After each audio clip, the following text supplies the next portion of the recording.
आज सिंधुदुर्ग जिल्ह्यातील शिवसेनेच्या समवेत महामंडळाच्या ऑफिसमध्ये भेट दिली।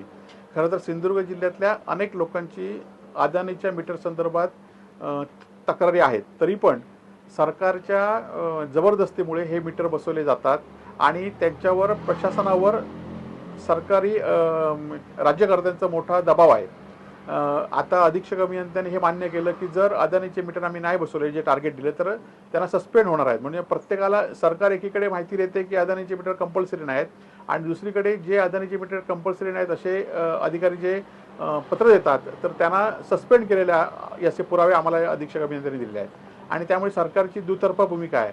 त्याचबरोबर एकीकडे 4 मीटरचे पर्याय आहेत, म्हणजे 4 कंपन्यांपैकी कुठल्याही मीटर सिलेक्ट करायचे आहेत।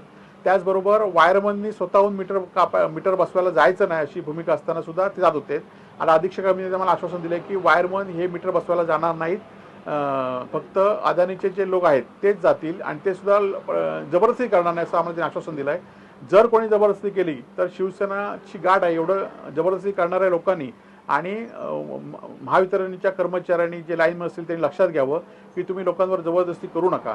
त्याचबरोबर पावसामध्ये आता जे अंडरग्राऊंड केबलचं काम मंजूर झालं होतं 3 वर्षापूर्वी, ते आता पूर्ण होत चाललेलं आहे, परंतु त्या कामावर सुपरविजन नाही। त्या ठिकाणी अनेक ठिकाणी भ्रष्टाचार झालेला आहे।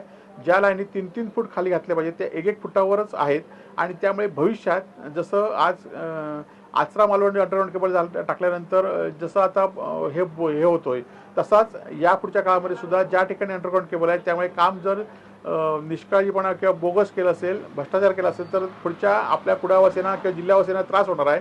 त्या संदर्भात सुद्धा त्यांचं लक्ष वेधलेलं आहे आणि असं काम आम्ही करू देणार नाही।